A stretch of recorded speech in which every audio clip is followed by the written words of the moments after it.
Welcome to this episode of Entrepreneurial Lymph with Debra Perlman. I am Debra Perlman, and I am so excited to welcome you and our special guest today. This gentleman and I know each other just a few years, and we've actually just started really working and collaborating together on what's really kind of a new venture, which we'll get into as we converse. Um, his first name is Fritz. I just want everybody to sit with that. I love that name, by the way. I don't know if I've ever told him that, but now he's hearing it. So Yeah, yes, love the name. Love. yeah. So I'm going to introduce Mr. Fritz Pollard. I'm going to let him kind of give you his 60-second elevator pitch as to who he is, what he does, his title, and anything else he wants to share off the bat. I love that. Well, we probably need to start with the fact that Fritz is a nickname. Oh, I didn't know that. Yeah, I mean, we got to get that out on the table. Fritz is a nickname that just stuck from a young child. My dad was calling me, how's my little Fritz doing, according to my mom, and I loved it so much. William John was my legal name. That's about as exciting as day old bread. So I just, in sales and connecting with people, Fritz is just kind of the name that resonated. So it's stuck, and I'll never let it go. It just kind of has a fun flavor for who I am. And yet, who am I? So, I've been in business, the real estate business, for like 38 years. It's hard for me to even say that. It's been a blur of a journey. 38 years, 23 of that in coaching. At two different coaching companies, and then I was also coaching at the real estate office that I was at. So that's kind of where we learned the coaching framework and so forth. And then I chose to make it my life's journey. Graduated from Long Beach State with a degree in real estate finance. I did not want to go down the corporate path as my dad had done. And I started to see, in his final years, how corporations can treat people that they're done with. And I didn't want that to be Yeah. me. So in college, kind of making those decisions on career paths, I wanted that more entrepreneurial self business responsibility, and real estate gave me all of that. And just February of this year, had an opportunity to step into a new coaching venture, the Coaching Nexus, and here we are. And it's what's brought you and I together, Miss It, Debra Perlman. it is. So just to give a little background, so when you say Long Beach, so there's Long Beach, Long Island, there's Long Beach, Yeah. California. Can we just, where are you demographically? So I am actually in Long Beach. This office, this market center that I am in, is in Long Beach, California. I actually live in Orange County, California, and I am literally just a couple miles across the border. So I'm on the west side of Orange County in California, probably about 2 hours north of San Diego, hour 45 minutes depending on traffic, south of downtown LA. And I've lived here since the early 70s. My father was moved quite a bit in his corporate journey, and so I was uprooted a little bit. And I got to tell you, some of the more traumatic times in my life, where you just get into a school, you just get a couple of friends, and you're moving on. Not like a military brat, but in that realm. And so when we finally got to the Orange County, Los Alamitos area, Dad, we're not moving anymore. He goes, okay, I get it. So he probably spent nearly 18, 20 years working in that role at that particular location after a few moves prior. Okay. So you mentioned, I just want to go back for a second. So you mentioned that your dad had a not pleasant experience in corporate America. Yeah, especially at the end. And, it's so interesting when you look at what AI is going through and now where I am at. The internet was just starting to become a thing in the late 80s. He was a operations manager, definitely dealing with a large chemical company at the time, and a lot of human resources, uh, you know, needs and need for strengths, and he was a super good communicator, super loyal and trusted employee. But the world was starting to outpace him. These young guns were coming in with their master's degrees in organizational this, that, or the other, in the computer industry, again, I think it kind of caught him flat-footed, after a 35-year career. And that was the exit for the company, is we need that younger, Yeah. more trained human being in some of those seats. Plus, they were paying them less, so there was that piece of it. And I didn't like that, because he was up before the sun. We didn't see him in the morning, and he was a 12-hour-a-day guy. So many, many times at the end of the day, we had already eaten dinner and we're getting ready for bed in elementary school, and we were just seeing him come home. Now, that is the building block that I grew up with, and it's also the structure I've fought to break with my family. Good for you. I didn't want to be that person, but we grow up, our parents are our first teachers. I grew up with that, and some would argue I still, that is who I am. He was my mentor. Okay, well, yes, and he was your role model, so you knew what you didn't and didn't want, and you structured that based on what you experienced, Right. as we all do, right? Yep. So it's interesting. So you talk about the shift in the way things are going now with AI and all of that. Whatever, so I have had many years, over 30 years of experience working in all different industries and had all different kinds of clients. And one thing that I can tell you that is universal, the level of expertise and the level of intelligence and information that is gathered by somebody who's of an older age, it doesn't seem to be quite as valued. And it's a shame, because I do believe that those are the people who should be the mentors to the young people that are coming Right. in, instead of being given, oh, early retirement severance, or we're letting you go because we can hire some kid out of college at half your salary and pay him less in benefits. It's actually doing a disservice to the culture of the corporation, and then becomes all about the money, not about the Right. culture. Exactly. Well, what's so interesting about that, and I guess you look at the fact that when you've done anything for 38 years, if you're still doing something similar to what you started 38 years ago, you've probably figured some ways to make it work, refined who you are, improved your skills. And I was actually just a couple doors down earlier today when I came in, and they would like me to do some training here in the office. And every once in a while, I'll get on the training calendar. And they said, well, what topic do you want to do? And just recently, Debra, and I'm sure you can appreciate this, I've been finding that I'm going into my like unconscious memory bank, the library, and pulling out these wisdom points when someone says, geez, I don't know, what should we do in this setting? And I go, you know what? I've been in that setting. And here's what I did. And here's why I wouldn't do that again, or here's why I would do that again. So I literally just said, could we do a training with all the newbies coming in, because a lot of the KW offices do a lot of good recruiting, is I could give them a half dozen things that they must absolutely master to make this a career. Yeah. And I don't even know what would be on the list, but if you gave me 10 minutes, I could come up with probably 6 game changers that I have had to live through, some of which living through right now, maybe for the second time, because markets do shift. You know, the policy and interest rates and everything are Everything always shifts. changing. Always. So, how do you get through that? Yeah. And Yeah. you've been at anything for 38 years, you've probably figured out a way to get through that. Yeah. So I just want to go back for a second. So you brought up Keller Williams, KW. So I just Yeah, want to, so for those people listening who aren't familiar with the real estate industry and have never heard of Keller Williams, which I would assume that most people have, but never assume, right? right. So Keller Williams is one of the largest real estate organizations in the world. I can say one of. Yeah. I can say that pretty confidently, right? So that's actually where Fritz and I met. So Fritz was what they called a head coach, director of coaching. What were you there? Yeah, the role changed a little bit here and there, but a head coach first, and then became a director at the coaching company, and then back to a head coach, and then an executive coach. So yeah, then the label changed, but same old Basically, me. yeah, professional coach.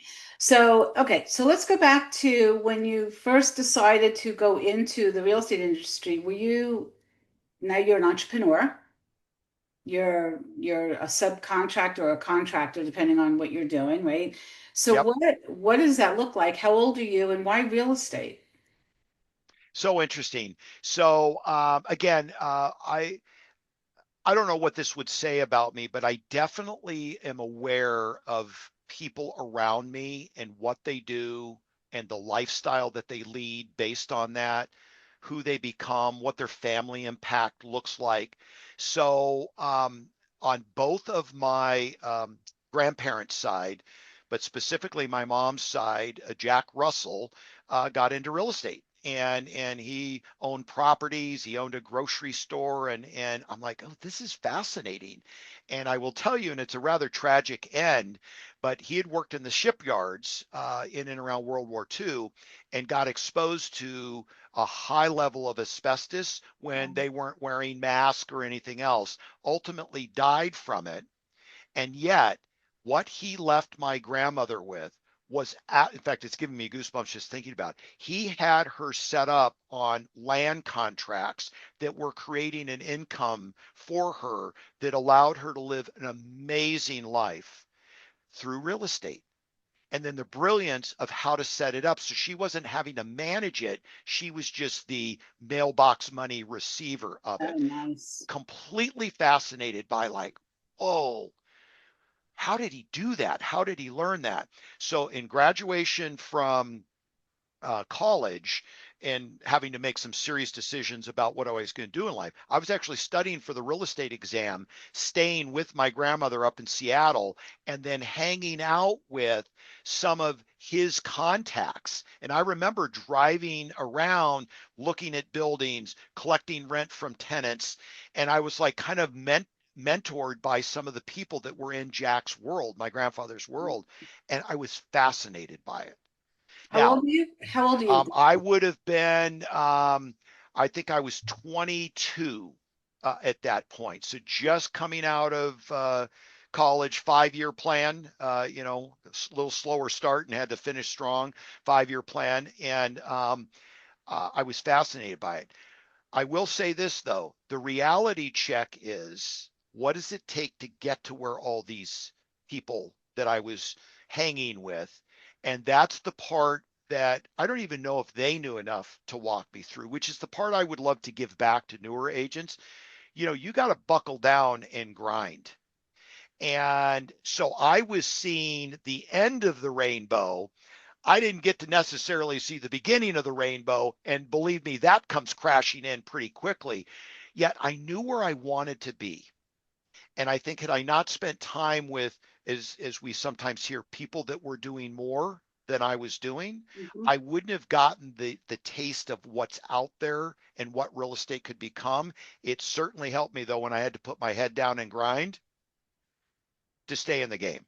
Good for you. Good for you. And I think that says a lot about you. So you were aware enough to know that you were surrounded by people who been there, done that, success-oriented, driven people who had reached some of the goals. And I'm sure there was failures along the way because I don't think anybody has a straight trajectory anyway.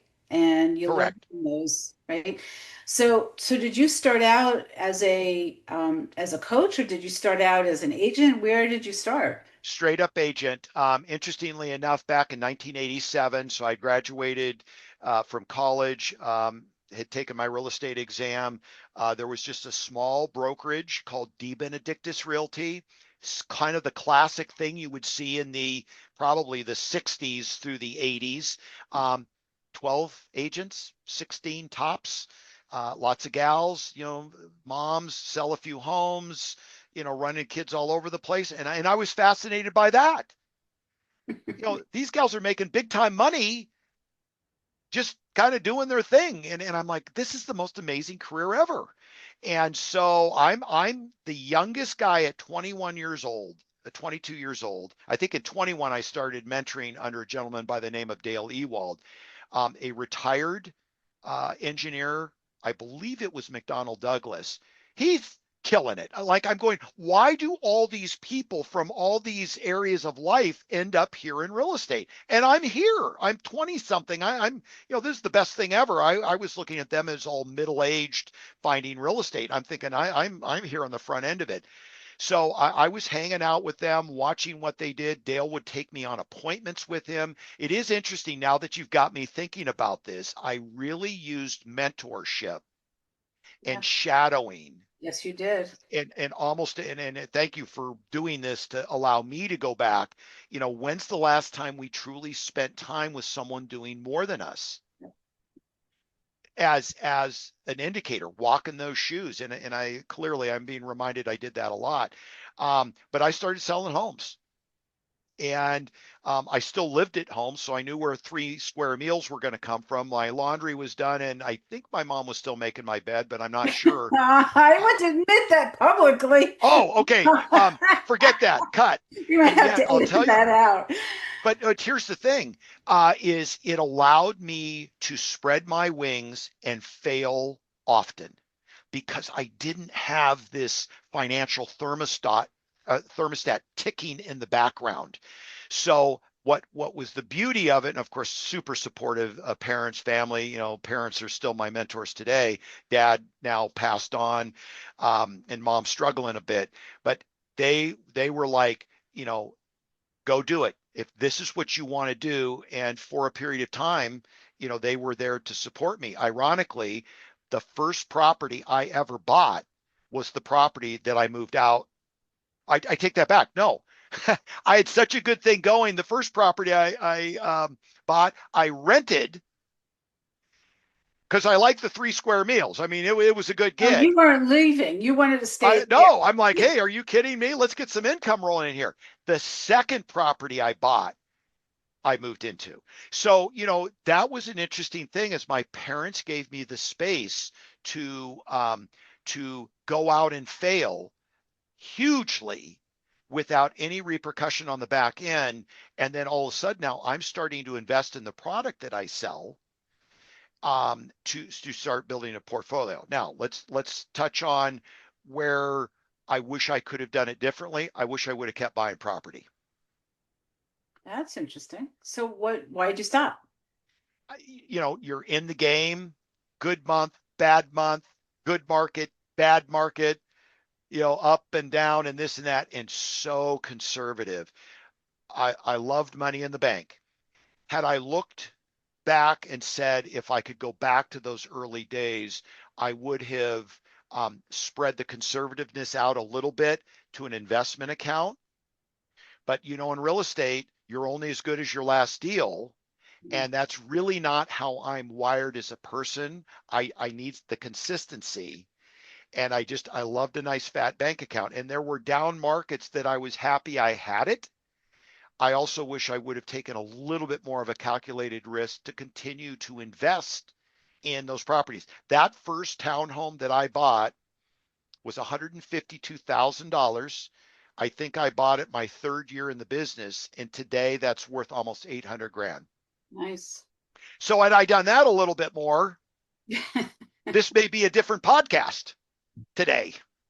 Well, okay, maybe. And yet here we are, and this is where it's at. So let's move forward a little bit. Thank you for sharing all of that with us. Yeah, thank you for taking me down that road again. I think there's so much value in the mentors. And again, for anyone listening to this podcast, I really hope and pray that you understand and hear the value. So not only do you not do this alone, you find people who have been there, done that, are successful and are willing to mentor and guide you, right? That it's obviously a huge fabric of where I am today, and it's probably happening unconsciously because I really hadn't given it that much thought until right now. So thank you. You're welcome. You're welcome. Napoleon Hill wrote a book. Oh my God. Think and Grow Rich. Think and Grow Rich. Thank you. Yes. See? Oh my Yeah, God, that just totally escaped me. I I appreciate got you you. back. Thank you. And basically what he did in that book is he tells the story about how he goes and he interviews some of those really, very affluent, wealthy people, and Yeah. he tells their story. So good for you. Okay, so now where are you? How did you end up going from hold on one second. Mash, edit. I can see you in the video. And it's yes, you need to stop for a second. Okay. Thank you. I love you. Mash, we're coming back. So, okay. So let's go back for a second. You're at all these different places. You're doing coaching now. You've shifted out of the agency role and now Yeah, you so D Benedictus Realty, I was probably there for a year and a half, learned a ton. The agents loved me because I would do anything for them. I had no family, no kids, living at home. You need me to do an open house, you need me to show a property at 10 p.m., I'm your guy. Then I followed that mentor, Dale Ewald, the retired engineer, over to a small independent by the name of First Team. I sold there for 10, 12 years, and that's where my management opportunity became available. And Cam Mirage, when I joined, there were 4 offices. When I left, there were 24 offices. We were the largest independent real estate company in the state of California. But here's the 3 pillars that changed my life. As a leader, we coach, we recruit, and we train. That's it. That's the job description of a leader at this company called First Team. Mhm. And I'm like, I get the training and I get the recruiting. What the heck is this coaching thing? Oh, you ask deep, thought provoking questions so that the agent can self realize where they're going, what are they doing, what's important. And I'm like, ooh, that's fascinating. And so you call that coaching. Yes, that's what you do. And I mean, this is now I'm getting into the early 90s to mid 90s. I was assistant to one of our top offices as a manager, and then I got my own. And I loved the coaching piece. So that was the first introduction to it. So after just a couple of years in that leadership role, I jumped to a full blown coaching company, Mike Ferry organization. They were one of the first doing it in the real estate space. And I was there for 9 years. And had it not been for that leadership perspective at this little independent company that started growing and became very large, I would have maybe known what coaching was for another 10, 15 years. Yeah, that's interesting. Yeah, The word coaching is, I say to people all the time, do you know what coaching is? And they only think about is like the coaches on the sidelines, even to this, right. right? So we have to go in and talk to them about it and kind of expand on what it actually is and the value that it brings. So you're way ahead of the curve on that one. So good for Didn't you. know it, but yes, in retrospect, it was, I oftentimes say, the wild, wild west. We really didn't even know what we were doing, which who knows, may have been a good thing. We didn't have models, we didn't have coaching outlines. It was just about one on one with a human being trying to get somewhere. And we were the catalyst. That's the only thing I could tell you about that time. That's about all we knew. And so who knows, maybe that helped me kind of refine good, bad, and indifferent what it became for me. Clearly today, there are so many, models and coaching questions and strategies around it. I do wonder at times, have we complicated the process? It's a human, Mhm. it's a partner Yep. and the coach, and it's where do we want to go? So thanks for that perspective as Yep. I'm reflecting.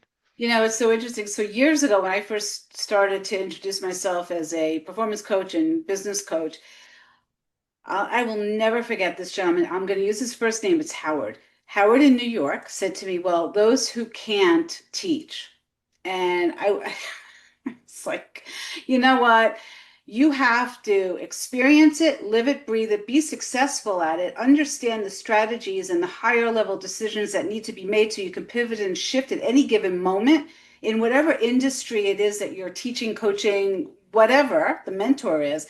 And if you don't have that expertise and that experience, then you can't coach and you can't teach.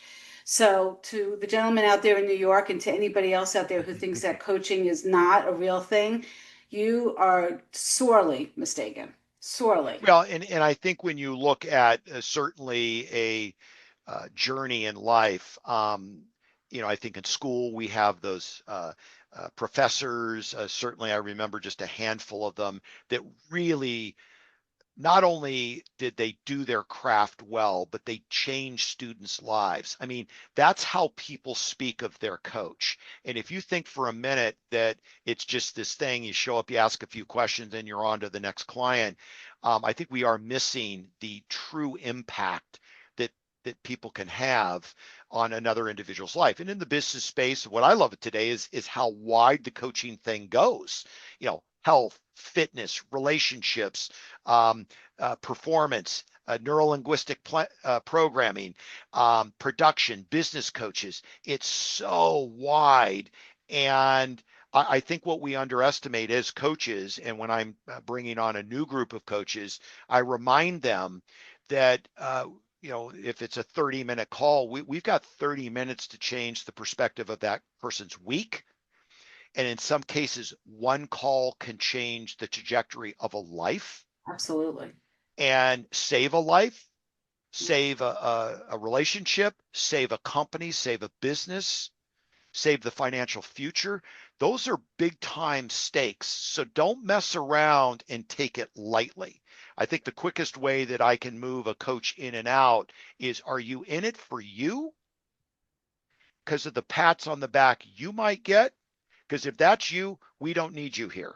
That's not And real if you're coaching either.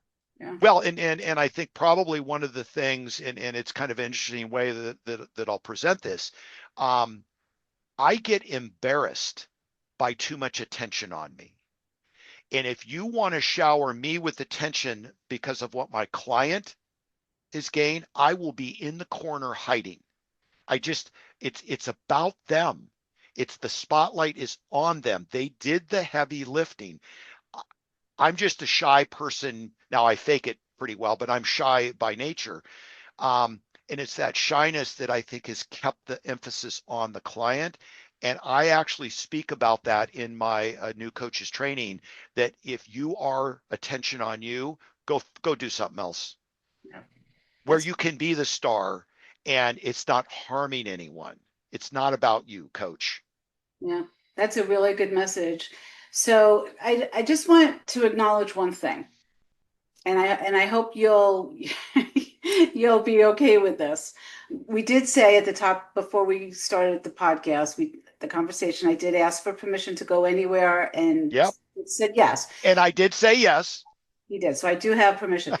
I just want to acknowledge something here. So, and this is something that I also remind, and I know you do too. We ask our clients to celebrate even the small wins, because acknowledging it is actually, it gives us serotonin, it gives us a shot of dopamine, and it helps us to stay motivated and inspired so that we can continue forward with a positive mindset, right?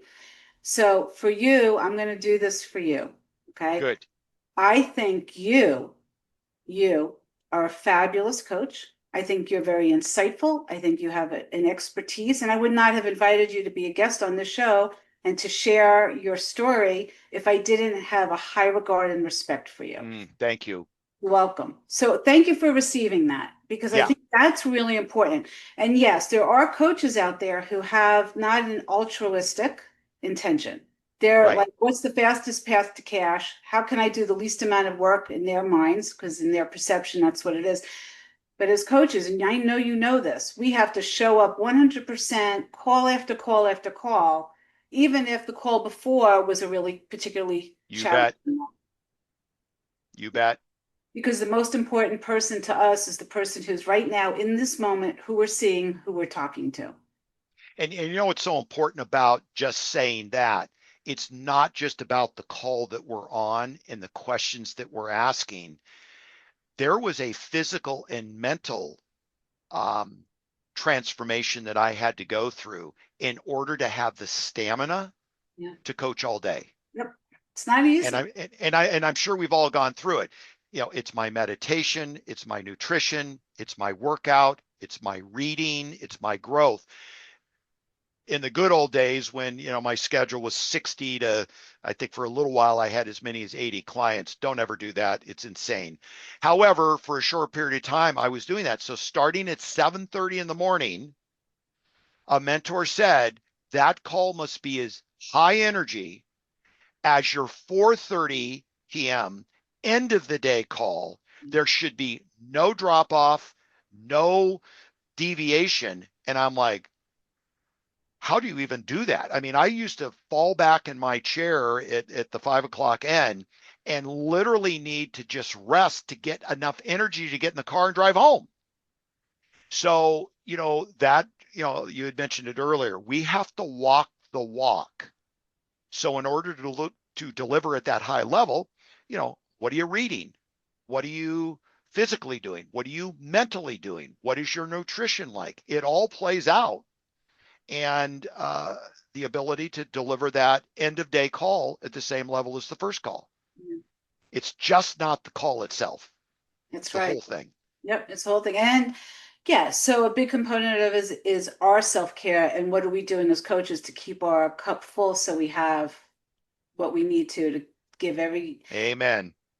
right, every client, 100% of us. So anyway, so it's been such a pleasure. Is there one thought or one nugget that you'd like everybody to walk away with today? Hmm. I don't know. I've been going through a lot of reflection, just, myself. We're starting this new company. I've got my last child that now has created the empty nester syndrome for us. They're going to be starting their a senior year in college, so we're going through that. Um, I would say that it would focus around joy and happiness. Like that's just the two words that hit me. And what I mean by that is there's a lot of shiny objects that we chase: career, income, status, home, car, trips.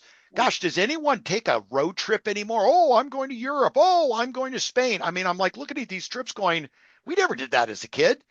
How, I don't know. It's just all this kind of statusy stuff. And I'm really reflecting, and I was listening to an audiobook today that focused on, you know, the balance of happiness. We don't talk about money, the was it the five wishes of the dying? That's not on the docket. No, But it's the not. time we spend with our friends and our family and our kids and who they are and who they become, a direct a direct impact on, who are you being and how are you living and what's important. And I will leave you with the outline that came from this book that's got me kind of thinking. This is: who is in the front pew at your funeral? Who would be there? And I like, whoa, today, I'm on the elliptical and I'm like, oh my God, you know, who would be in that Powerful. front pew? Mhm. And, would it be all of your family? Would it be some of your family? It's a good gauge to, are we spending time watering the appropriate gardens? And the one exercise that they gave from that, which is very simple to do, the average person today has a life expectancy of about 80 years. So whoever is in that front pew, those that are important, how many times a year do you see them? Take 80 years minus their current age. So how many years are left? And then how many times a year do you see them? Likely it will be far less than it should be. And if you're running down to, let's say, 10 years to go and you see them one time, you only have 10 more times. Yeah. So let that sink in a minute. And so what it's got me thinking about as I'm driving in to do this today is, who do I need to get to and maybe make it twice a year? So it's 20 times. Some of those people that would be in that pew, I may only have 5 more times. So that's what we will be judged on. That's what we will reflect back on. That's where the happiness and joy piece comes. and you've caught me in the moment of assessing it for myself. So hopefully it all made sense. I'm in the process as we speak. It's a journey, Fritz. It is.